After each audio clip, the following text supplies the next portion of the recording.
শেখ হাসিনা নিজে গুমের নির্দেশ দিতেন বলে ট্রাইব্যুনালকে জানিয়েছেন চিফ প্রসিকিউটর তাজুল ইসলাম। একই সঙ্গে আদালতে তিনি বলেন, কুখ্যাত আয়নাঘরে কতিপয় ডিজিএফআইয়ের কর্মকর্তার গুমের সাথে সম্পৃক্ততার বড় উদাহরণ। অন্যদিকে এক মেজর জেনারেল ও 2 ব্রিগেডিয়ার জেনারেলকে গুম মামলা থেকে অব্যাহতি চেয়েছে আসামিপক্ষ। সেই আবেদনের শুনানি হবে 9 ডিসেম্বর। আওয়ামী লীগ সরকারের সময় গুমের অভিযোগে করা মামলায় 3 সেনা কর্মকর্তার হাজিরকে ঘিরে নিরাপত্তা জোরদার করা হয় আন্তর্জাতিক অপরাধ ট্রাইব্যুনাল ও এর আশেপাশের এলাকায়। বিশেষায়িত প্রিজন ভ্যান থেকে একে একে নামানো হয় major general Sheikh Mohammad Sarwar Hossain, brigadier general Mohammad Mahbubur Rahman Siddiqui, brigadier general Ahmed Tanvir Mazhar সিদ্দিকীকে। পরে বিচারপতি মোহাম্মদ গোলাম মর্তুজা মজুমদারের নেতৃত্বে 3 সদস্যের ট্রাইব্যুনাল 1-এ 26 জনের বিরুদ্ধে গুমের 5টি সুনির্দিষ্ট অভিযোগ তুলে ধরেন চিফ প্রসিকিউটর। দাবি করেন, শেখ হাসিনার নির্দেশেই হতো গুমের মতো অমানবিক অপরাধ। মূল নির্দেশটা আসতো সবসময় শেখ হাসিনার কাছ থেকে।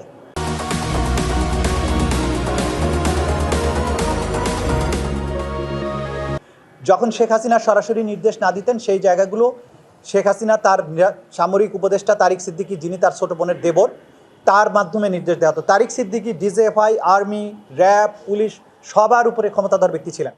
আয়নাঘরে গুম হওয়া ব্যক্তিদের হস্তান্তর ও বুঝে পাওয়ার বিষয়টিতেই সেনা কর্মকর্তাদের জড়িত থাকার বিষয়টি প্রমাণিত বলেও দাবি করেন তিনি।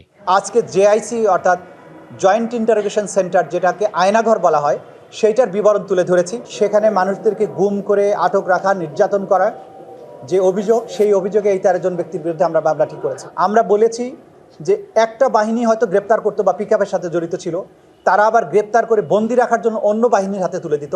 রাষ্ট্রীয় বাহিনীগুলোকে অপরাধ প্রবণতা থেকে বের করে আনার স্বার্থে এই গুমটা বন্ধ হওয়া প্রয়োজন, সেই জন্য এই বিচার। অন্যদিকে আর্মি কোর্ট অফ ইনকোয়ারিতে 3 সেনা কর্মকর্তা নির্দোষ প্রমাণিত হয়েছে জানিয়ে ট্রাইব্যুনালে একই ধরনের আদেশ হবে বলে প্রত্যাশা আসামি পক্ষের। আর্মির কর্তৃপক্ষের মাধ্যমে কোর্ট অফ ইনকোয়ারি একটা তদন্ত রিপোর্ট হয়েছে। সেই তদন্ত আদালতে এই 3 জন আসামি, যাদের জন্য আমরা ডিসচার্জ পিটিশন দাখিল করেছি, তারা নির্দোষ প্রমাণিত হয়েছে। আমরা এই অ্যাপ্লিকেশনে আমরা 2টা জিনিস চেয়েছি। একটা ডকুমেন্ট হলো charter of duties of DGFI, আরেকটা হলো গ্রিন বুক। আমরা আসলে ডিফেন্স থেকে মনে করি যে এই ডকুমেন্টগুলো ডিজিএফআই থেকে আমাদেরকে প্রদান না করলে আমরা আসলে ন্যায় বিচার পাবো না। এদিন সাবেক প্রধানমন্ত্রীর নিরাপত্তা উপদেষ্টা তারিক আহমেদ সিদ্দিকী সহ পলাতক 5 আসামির পক্ষে একজন স্টেট ডিফেন্স কাউন্সিল নিয়োগ দেওয়া হয়। আর সাবেক আইনমন্ত্রী আনিসুল হক এবং সাবেক বেসরকারি বিনিয়োগ ও শিল্প উপদেষ্টা সালমান এফ রহমানের মামলার তদন্তে আরও 3 মাস সময় দেয় ট্রাইব্যুনাল।